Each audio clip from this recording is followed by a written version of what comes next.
This is the 1975 AFC Championship Game that was played in Pittsburgh. Mo, Larry, and Curly were the announcers. Seriously, the Indy Don may have looked hit back then, but it still took a lot of balls to wear that get up in front of 50 million viewers on TV. The temperature was 20 degrees with a 20-mile-per-hour wind at the start of the game. Oh, look at that charge and drop. What a charge down. 5 to go. Great protection again. Siani catches that ball for a first down. Bradshaw getting away. He's running nimbly. Supposed to have a bad knee. Throws deep. He's got him. Oh, yeah. Lewis is open. Taken down 12. Look at that protection for Stabler. Oh, that is pretty. He's got him. Siani out of 5. On first down to the Pittsburgh 45, Hubbard ran for maybe a yard, and that's all. And there's Holmes, number 63. Ernie Holmes had two nicknames, Arrowhead, as depicted by this photo, and Fats, because he ate and drank everything in sight. So much so that he was traded in 1978 to the Tampa Bay Buccaneers, where he failed to make the team coming out of preseason. He led the Steelers in sacks in 1974 and 1975. 2 minutes to go. He's going to throw out of his end zone. He sails it out to Lewis. Intercepted by Tatum. Jack Tatum, second interception. All right, Hubbard and Davis are the running backs. Marv Kellum is in place of Ernie Holmes. 4 linebackers for the Steelers. Flags are down. The pass is intercepted. Up to the ball is Mike Wagner. Oh, what an interception. What an interception. Wagner going for Hubbard. If you're going to start a fight, don't do it at the other team's bench. Bradshaw going right to work in the air. He's got him. He's got him. Oh, yeah. That is Lynn Swan. Close. This will be a 36-yarder. He's kicked 17 out of 21 this year. And his kick is up. The kick is good. And Pittsburgh leads 3-0. 7 members of this Steeler defensive team are going to the Pro Bowl. 7 of the 11. 3 of the offense. They'll have 10 men in the Pro Bowl for the American Football Conference. Oakland will have 6 men there. Number 44, Marv Hubbard, wore 24 pounds of equipment, including lineman shoulder pads and heavy elbow pads. He broke 4 helmets and 2 shoulder pads during the 1972 season. Ken Stabler was All-State in basketball and football at Foley, Alabama. He also received a huge bonus offer from the Houston Astros to be a pitcher. Punt formation is Ray Guy. He's kicked one out in the 1-yard line earlier. Pittsburgh leading 3-0. A minute 40 to go in the first half. Wagner and Edwards are back. He aims it for this coffin corner. Playing for Southern Mississippi, Ray Guy kicked an NCAA record 61-yard field goal in 1972. Bradshaw, good passing figures in this frigid weather. He's going right down the middle of Swan. It's intercepted. Back with the ball is Monty Johnson at the 40, 45, 50. Third down and 8 for the Raiders. And that's right into the arm of Mike Wagner. Wagner hits the wall with it. And his kick is up. It is no good to the left. Here's a short one out. Nearly grabbed off by Jack Lambert, who had an open field for a touchdown. Open ball out of a slot right. Big rush on him. They got him. Ernie Holmes. That's the first sack of the game. Ernie Holmes getting to Stabler. A replay of this shows how Ernie Holmes just destroys future Hall of Fame guard Gene Upshaw. Just blows him away. Bradshaw dumps it off to Franco Harris. 40, 45, 50, and an Oakland Steelers. The pitch is to Harris. Cut back. Now he's starting to rumble. This is going to be a 48-yard attempt. Bobby Walden will hold it for Roy Girilla. His field goal was blocked by Ted Hendricks. He was a jokester, but he's also a Hall of Fame outside linebacker who played in 215 straight games. 8 Pro Bowls, 7 AFC Championship games, and 4 Super Bowls. At 6 foot 7 inches tall, but weighing only 220 pounds, he was nicknamed the Mad Stork. But to Raider teammates, he was called Kick 'em in the Head Ted.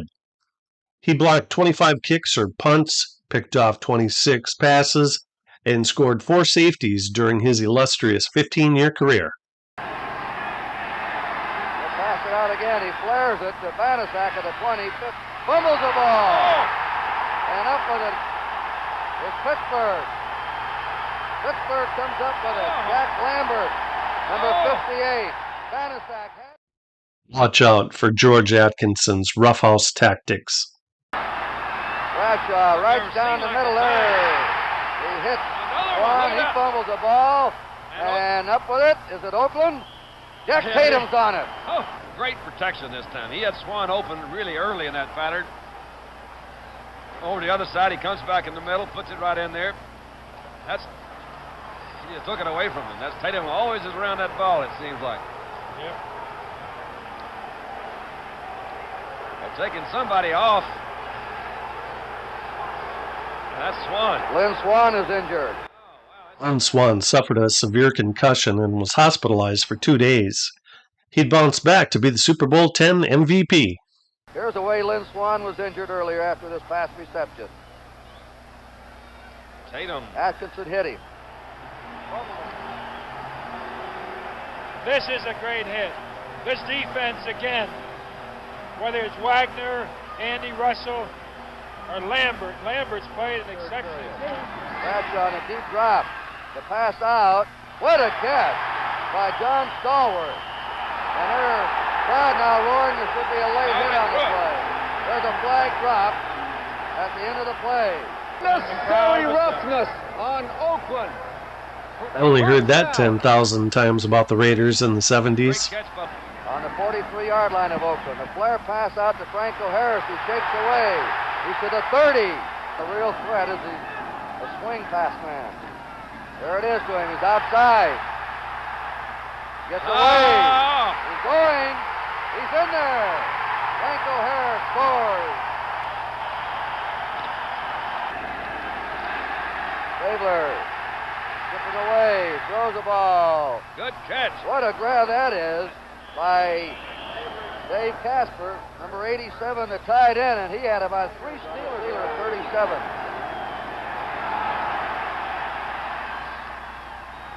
He's got it.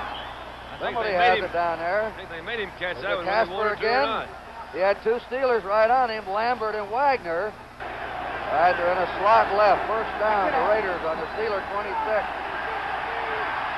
This is a quickie out here, and once again they get the ball to him. And he's out of bounds with it. 3 in a row by Dave Casper. That's passing on every down. He's got a wide open field to run. Touchdown. Wow. He hits him. Mike Ciani on a touchdown. And the Raiders took it right back. He just shifted, drifted out. We'll take a look at it from his side. You see him moving a little bit out of the pocket. He's not going to run. He just waits. He had that time. And boy, that's threading the needle, isn't it? That's going to dart thrower. Bradshaw drifting. He got away. They have a touchdown. A Raider man fell down. Neil Colsey fell down. John Stallworth caught the ball. The kick is up. Gorilla. Looked like Daryl Euphemia on that one. And the score now is the Steelers 16 and the Raiders 7. Lambert, who's recovered 3 fumbles today for a new conference championship game record, going deep. It is incomplete. Intended for Reggie Garrett. Over beating at home is something. Oakland got it. Got a loose ball there. Up with the ball. Oh, this Sistrunk. Bradshaw's on him. Look out here. Bradshaw. See what happened. 273. Bad handoff. They never got it together. Sistrunk just fell on him. Watch Sistrunk's right hand uppercut here. There's Terry going for it. Here comes the right. Bradshaw wants the ball. Grossman was the one that got the uppercut. Look at these sweetheart moves by Otis Sistrunk. First, he conks Bradshaw over the head with a forearm blast. Then it looks like he pokes Bradshaw in the eyes. and down he goes. Back then, if there was no blood, there's no reason to throw a penalty flag. Third down play. Bradshaw coming out of that pocket. And he has the first down. He runs it to the 40-yard line of Oakland. Don Meredith, how many times did you do that? No, I used to do it a lot, but and nobody ever said I was very smart either. He takes a heck of a lick and almost fumbled. Few players have been as gutsy and tough as Bradshaw. Monty Johnson's full body weight lands on his head right here. And then, to make matters worse, Phil Villapiano gets a hard lick in after he was already downed. Bradshaw's up, getting a hand. Just 2 or 3 years ago, they were booing him here. Kind of an interesting thing. Blanda's coming on to kick a field goal attempt, I would assume. If they get it, it's an onside kick, which is the only way to do it right now. But George can throw the football. He may be a little chilly to throw it. George Blanda. George Blanda made the 42-yard kick. The Raiders recovered the onside kick, but could not get a touchdown. The final score was Steelers 16, Raiders 10. If you enjoyed this video as much as I did, click the like and subscribe buttons. Also, check out my other playoff games on my playlist, and as always, thanks for watching, and we'll see you next time.